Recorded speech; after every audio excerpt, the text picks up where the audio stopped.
Anong ganap sa mundo ng showbiz?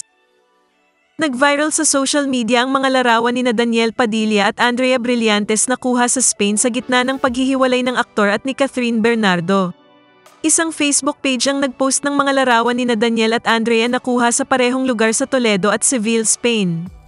Gayunpaman, sinabi ng ilang mga fan na sina Andrea at Daniel ay nag-post ng mga picture sa magkaibang petsa. Sinabing ang aktres ay bumisita sa Spain noong June habang si Daniel ay pumunta sa bansa noong October.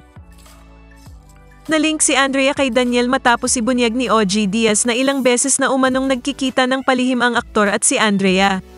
Gayunman, nilinaw ni OG na hindi pa ito kumpirmado. Noong ika-30 ng Nobyembre, sa wakas ay inamin ni Catherine na tinapos na niya ang 11 taong relasyon nila ni Daniel sa hindi malamang dahilan. Naniniwala ang mga netizens na nalilink si Andrea kay Daniel dahil sa matagal na niyang crush ang aktor. Andrea, cutest kapamilya actor. Daniel Padilla! Francine.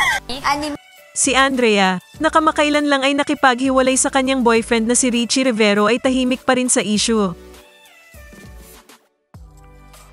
Kung nagustuhan mo ang content na ito, huwag kalimutang mag-subscribe at i-click ang share, like, at mag-comment ng inyong opinyon. And favor naman po, please don't skip the ads.